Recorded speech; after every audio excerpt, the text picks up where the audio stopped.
to this week's vlog, where I'm working my way through Julia Cameron's The Artist's Way, week 7. And as I mentioned last week, I want to live more seasonally and with more intention.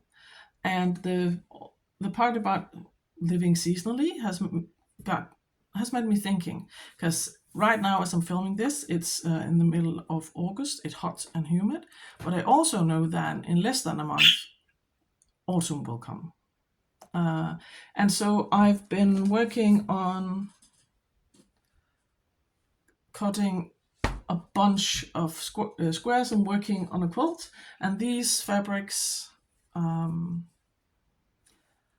was some I found. They're vintage fabrics from the 70s, and I found them years ago, 15 years ago, and they went straight into hoardy land. I was kind of reluctant to use them, but now I've started to make a quilt because I know that it's going to be cold in the studio pretty soon, and so I want to have this quilt for the days I'm in here, because I want to wait to turn on the heating in here for as long as possible. My studio space is actually in a spare room in the stables, a room that we didn't use, and so it's chilly, even though my husband and my father-in-law did do some renovations to the room and put some insulation on the floor and stuff like that. It's still pretty cold.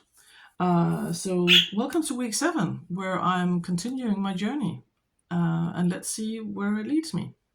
One of the assignments this week is making a collage. Julia Cameron asks you to pick out 10 magazines and then flick through them quite quickly and tear out anything that interests you, anything that represents your dreams, your interests, stuff like that, and then combine it into a collage. And then she wants you to display it somewhere prominent in your home. I saw somewhere online, I think it was in a group on Facebook, that someone said that particularly this chapter of the book she found a bit outdated, and I'm not sure I agree, because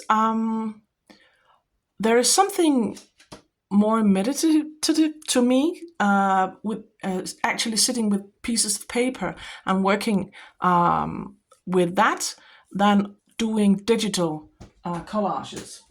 You can definitely do that, because someone said that she didn't know where she would find the collage bits, the actual magazines, and you can go into thrift stores and charity stores, at least here in Denmark, and there will be piles of them.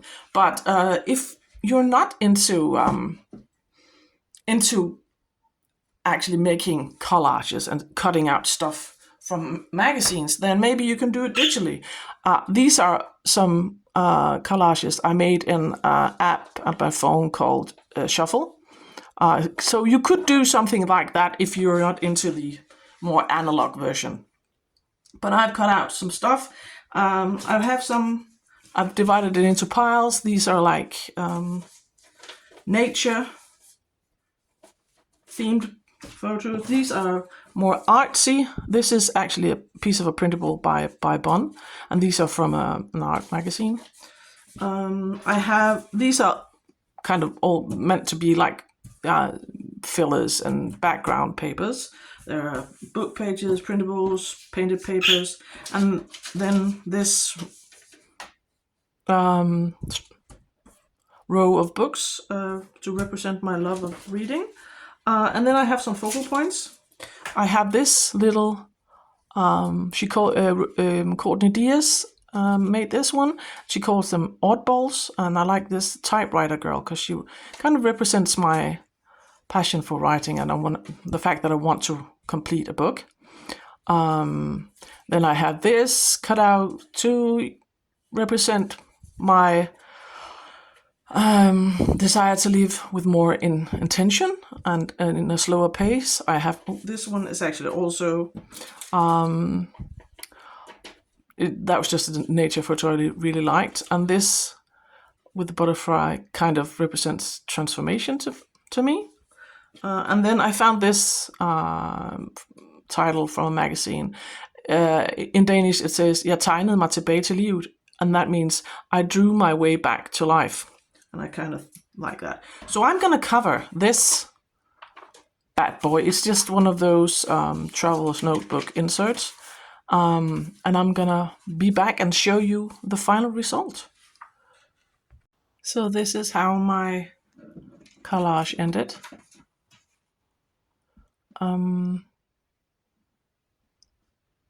I used up a lot of it. I only have like yay much left.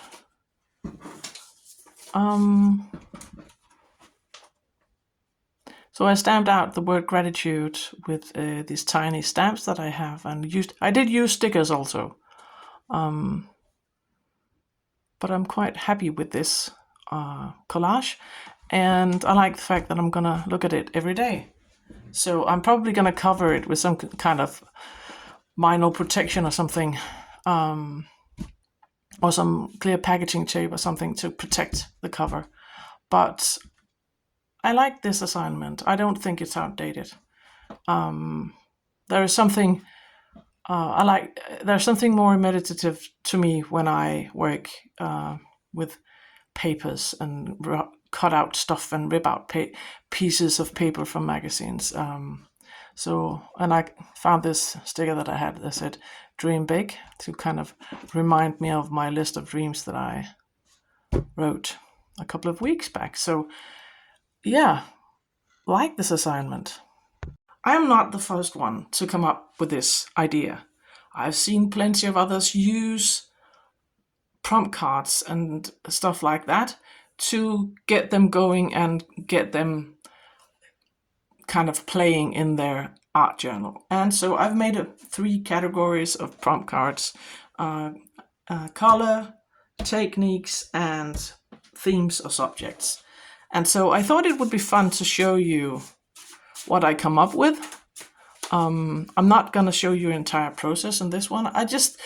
I can really feel that I have the urge to create these days. And this week, it's been very prominent. So let's see. In Danish, it says, tænk tilbage på dit barndomsværelse. Hvilke farver var der? Mal med det første, du tænker på. And it means, think back to your childhood bedroom. Think of the colors there and paint with the first color you think of. My childhood bedroom in the 70s, I had the wallpaper that was like painted in brown, pinks, and oranges, and my color of the bed was red. So brown, pink, and orange, because the first thing I thought was the wallpaper. And technique, use stamps. And I have some homemade stamps I could use. And subject or theme. Paint something from the sky. So, brug stempler means use stamps, and noget fra himlen means something from the sky. So, something from the sky, but in brown, pink, and orange. I'm gonna think about that, and then I'm gonna be back.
this is the first page I've painted in a very long time. I think this turned out nice, and it was really fun using the prompts because it made me think out of the box and think about how I could incorporate a quite unusual color scheme. So I really like this page with my little owl. I really enjoy my creativity returning. So see you tomorrow. So it's the end of week 7, and I'll end off this log with a bit of a chat. Let's just talk about how this week was. In the chapter for week, I have the book right here next to me, the Danish version. In the chapter this week, Julia Cameron talks about a number of things. She talks about perfectionism, jealousy, and taking chances. And perfectionism, I've thought about the things that she wrote about this week as I've been going along doing my everyday stuff. I've just been thinking. And perfectionism is not a major issue in my life, I've realized. My brain, I get distracted quite easily. I lose interest in a lot of projects that I start. That is one of my faults. So my brain is like, ooh, squirrel, and I'm off in another direction. So I have a lot of projects that I never finish. So perfectionism is not a major problem. I can see how it could be, that you can kind of use it as some sort of self-sabotage, not allowing yourself to finish a project before you move on. So I can see how it could be a problem. But I it's not something that I'm have to deal with. And then she writes about taking chances, and that is something that I've been thinking a lot about because I am a creature of habits in a lot of ways, and I think I probably will have to be mindful about if an opportunity arises and something that might feel kind of major, that I don't talk myself out of it. That's definitely something I have to take into consideration going forward, because I could see myself doing that, telling myself, "Ooh, it's too risky," or "Ooh, I'm too old," or "Ooh, something like that. And then the part about jealousy. I'm not really a jealous person. I've been thinking really hard about, because you asked you to write a list about people you're jealous of and what you're jealous of, and I couldn't really think of anything. Really, I'm not a jealous person. So my approach up until now has been, if there's something in the chapters that that doesn't feel relevant in my life, I just let it roll off. For instance, if she starts talking too much about God, I'm not a religious person. I did not have a religious upbringing, so it doesn't really feel relevant to me, and the idea of God doesn't really influence the way I think about creativity, for instance. Well, then I just read the chapter and just move on. So that's my approach up until now. But this week has been a good one. I've been much more creative, also in a number of ways that before starting this journey, I thought I wouldn't do again. I haven't been sewing for a number of years, even though I am used to be a teacher, crafts teacher, and I would teach the kids in schools how to sew and knit and crochet and stuff like that. But because of my the injuries I had after that car accident a number of years ago. I can't sit, I can't knit, and I can't crochet because it gives me pains in my neck, but I can sew. But I had somehow convinced myself I couldn't. But this week I actually, as you saw, started making a quilt, and it feels really nice. I've also actually finally started painting. Um, and that's as you just saw, I just finished a spread with the owl, um, and that feels so good. And also allowing myself to play. I can definitely feel that little voice popping up saying it's not good enough. You should be better. But then I just remind myself I haven't touched a brush and acrylics in a very, very long time. So, of course, I'm rusty. And of course, it will take some time before I actually start painting at the level that I used to be at when I stopped years ago. Um, so, week 7 has been an amazing week. I started exercising again. I've realized that is the one major realization this week. I actually enjoy exercising. Who would have thought? When I was in school, I hated sports. I hated the sports classes because it always involved a ball. It was football, handball, volleyball, basketball, always something to do with the ball. And my eye-hand coordination sucks big time. So I was really bad at that, and I couldn't catch a ball if my life depended on it. Um, so I've been having this. Well, I've been thinking that I was just convinced that I don't like exercises, and it's not for me. But this week I've been to the gym twice, and I've actually joined a yoga class twice a week, and I really enjoy it. And I can feel, because I do have chronic pains, and I can really feel how much it benefits, especially the yoga classes. That I feel much better in my body. I've been having less pains in this week than I usually have, and that also mean that I I get to create more because I have more energy.